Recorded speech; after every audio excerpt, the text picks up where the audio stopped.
What if I told you that most people fail with money not because they're bad at math? Not because they don't work hard, but because they misunderstand how money actually works? Here's the uncomfortable truth. Some of the smartest people in the world go broke. And some people with ordinary jobs quietly become millionaires. Today, I'm going to show you why. This isn't about secret investment strategies or get-rich-quick hacks. It's about behavior. It's about psychology. And by the end of this video, you'll see money in a completely different way. Welcome to Bean Capital, where ideas turn into action, and action shapes your future. A tale of two very different lives.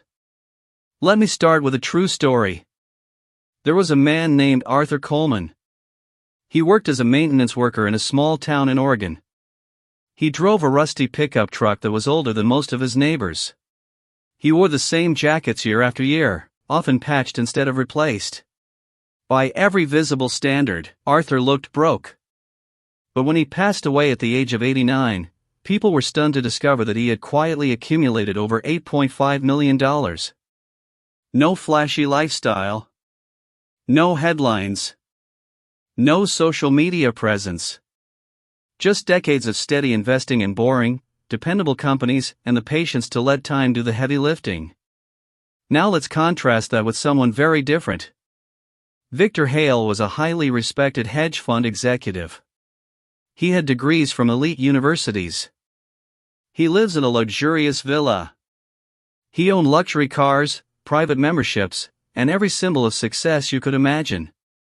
At his peak, his net worth was estimated at $90 million. Then the market shifted. Risk piled on top of risk. Confidence turned into overconfidence. Within a few years, the empire collapsed. Legal battles. Asset liquidations. And eventually, financial ruin. Two men. Opposite lives. Opposite outcomes. The janitor passes away wealthy. The financial genius lost almost everything. So what explains this? Money isn't a math problem, it's a behavior problem. This question sits at the heart of a powerful idea explored in the book The Behavioral Wealth Code by Daniel Crosby. The core message is simple, but most people ignore it. Financial success is not about intelligence. It's about behavior. How you react to fear. How you handle uncertainty. How patient you are when nothing exciting is happening. Today, we're breaking down 5 life-altering lessons from this idea, lessons that can reshape how you earn, save, invest, and ultimately how you live. And stick with me, because the final lesson isn't really about money at all. It's about time. Freedom. And what it actually means to live a rich life. Let's get into it. Lesson 1: Luck and risk matter more than we want to admit. Let's start with a humbling reality. You are never fully in control. Skill matters. Discipline matters. Hard work absolutely matters. But so do timing, environment, and pure randomness. Take Jeff Bezos as an example. Yes, he's brilliant. But in the early 1990s, he happened to be working on Wall Street right as the internet was beginning to explode. At the time, web usage was growing by more than 2,000% per year, a once-in-a-generation opportunity. He didn't create the internet boom. He arrived at the perfect moment to ride it. Meanwhile, thousands of equally smart entrepreneurs launched startups just a few years too early or too late and disappeared. Same effort. Different timing. Wildly different outcomes. This is the uncomfortable part. Success is never as impressive as it looks from the outside. And failure is rarely as personal as it feels. They're both shaped by luck and risk working together. Consider Nicholas Darvas, a legendary stock trader from the 1950s. He turned a small sum into over $3 million, the equivalent of more than $30 million today, by riding market trends. But later, when market conditions changed, those same strategies stopped working. His edge vanished. Skill didn't disappear. The environment did. So what's the real lesson here? First, stop being so hard on yourself when things don't go perfectly. And second, don't let success convince you that you're untouchable. Instead of trying to eliminate risk, which is impossible, you need a system that can survive it. That means leaving room for mistakes, avoiding bets that can wipe you out, planning for uncertainty instead of assuming best-case scenarios. The goal isn't to win every round. The goal is to stay in the game long enough for probability to work in your favor. Lesson 2. Getting rich and staying rich are two different skills. Most people are obsessed with getting rich. Start a business. Flip properties. Trade aggressively. Chase the next big thing. And sometimes, those strategies work. But here's the question almost nobody asks. How do you stay rich? Because getting rich often requires boldness, optimism, and risk-taking. Staying rich requires restraint, humility, and respect for downside risk. Look at Cristiano Ronaldo. Over the course of his football career, he has earned well over $700 million in salaries, bonuses, and endorsements. And unlike many elite athletes, he didn't watch it disappear after reaching the top. Why? Because he treated wealth like a long-term game. He managed spending, diversified income beyond football, and protected his capital after he had already won. Now compare that with Eddie Lampert, once one of the most celebrated investors in America. He built enormous wealth early in his career, then slowly gave much of it back by doubling down on bad decisions instead of preserving what he already had. The difference wasn't intelligence. It was behavior. The power of not blowing up. This is why Charlie Munger often emphasized avoiding stupidity over chasing brilliance. He once said something close to this. The first rule of compounding is simple: don't interrupt it. You don't need extraordinary returns. You need survivability.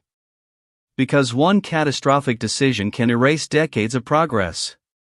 So yes, take calculated risks when you're building momentum. But once you've built something meaningful, the strategy must change. At that point, the goal isn't maximum upside. It's maximum durability. In money, the real winner isn't the person who spikes early. It's the one who's still standing when everyone else burns out. Why this matters more than ever? We live in a world that celebrates fast success, viral wealth, overnight wins, flashy lifestyles. But those stories hide what really matters: longevity. Arthur Coleman didn't look rich. Victor Hale looked unstoppable. Only one of them built something that lasted. And that brings us to the next idea, one that completely changes how you think about wealth itself. Let's keep going, because this is where most people completely misunderstand what wealth really is. Lesson 3: Wealth is what you don't see. Picture this. You're sitting at a red light. A sleek $240,000 Lamborghini pulls up beside you. The engine roars. Heads turn. Most people think the same thing. Wow, that person must be rich. But here's the reality. All you actually know is that someone spent a lot of money. That's it. And this is where the illusion begins. As author Thomas J. Stanley explains in Stop Acting Rich, real wealth is almost always invisible. It's the money not spent. The assets growing quietly in the background while no one is watching. That's exactly how Arthur Coleman built his fortune. No one noticed him reinvesting dividends. No one applauded his consistency. No one admired his restraint. But they would have noticed a mansion, a luxury car, or designer clothes. Those things are visible. Wealth usually isn't. Income, spending, and the illusion of success. Here's a statistic that surprises most people. In the US, more than 55% of households earning over $120,000 a year still live paycheck to paycheck. Why? Because they confuse income with wealth. Let's simplify it. Income is what you earn. Spending is what you show. Wealth is what you keep. And because wealth doesn't show off, it doesn't earn admiration. That's why someone making $70,000 a year can retire comfortably, while someone earning $220,000 feels trapped, stressed, and one missed paycheck away from panic. The difference isn't salary. It's behavior. Why status is so expensive? Here's the uncomfortable truth. Most people don't buy expensive things because they love them. They buy them because they want to be seen differently. But chasing visible success is a financial black hole. As Stanley pointed out, people who look wealthy often aren't, and people who are wealthy rarely look the part. Truly wealthy individuals focus on flexibility, peace of mind, optionality. They don't need to prove anything. And once you internalize this, money stops being about impressing others and starts being about building a life that actually works for you. Which brings us to the most dangerous trap of all. Lesson 4, the trap of never having enough. Let me ask you something uncomfortable. How much money is enough? If a number instantly came to mind, here's the follow-up question. What happens when you reach it? Do you stop? Or does the target quietly move? This is one of the most destructive forces in personal finance, the inability to define enough. According to Dr. Brad Klontz, author of Mind Over Money, one of the hardest financial skills to master isn't earning more. It's knowing when to stop chasing. Studies show that most people believe they need 2 to 4 times their current income to finally feel satisfied. But that feeling almost never arrives. Because as income rises, expectations rise even faster. A cautionary tale. Take Leonard Brooks. He grew up in a modest household in Ohio. Through ambition and intelligence, he climbed to the top of the corporate world, eventually becoming CEO of a global manufacturing firm. At his peak, his net worth exceeded $180 million. By any rational measure, he had already won. But it wasn't enough. Wanting more access, more influence, more recognition, he crossed ethical lines to stay ahead. The result? Federal charges. Loss of reputation. Loss of freedom. Loss of everything that actually mattered. All because he couldn't stop when he already had more than enough. The psychology behind the chase. Social comparison is gasoline on this fire. We scroll through feeds filled with private jets, penthouses, and luxury vacations, and slowly, our sense of normal becomes distorted. But here's the psychological twist. When you see someone driving an exotic car, you don't actually admire them. You imagine how admired you would be if you had that car. This is what psychologists call projection bias. We don't want the thing. We want the feeling we think it will give us. But admiration doesn't come from possessions. It comes from how people experience you. Your calm. Your presence. Your generosity. Your confidence. That's why status chasing is exhausting. It keeps you running, never arriving. So here's the challenge. Define your version of enough. Not your parents' version. Not social media's version. Yours. Because without a finish line, the race never ends. Lesson 5, money is really about control over your time. This brings us to the final and most important idea. The highest form of wealth is in luxury. It's control over your time. Forget supercars. Forget yachts. Forget the fantasy of quitting work forever. When used properly, money buys something far more valuable. Choice. The ability to say, I'm not working this weekend. I'm taking a month off. I'm leaving a job that drains me. I'm spending more time with my family. That's real wealth. As Cal Newport explains in Slow Productivity, A good life isn't built on constant acceleration, it's built on autonomy and intentional pace. You don't need millions to feel rich. Here's what most people miss. You don't need extreme wealth to gain freedom.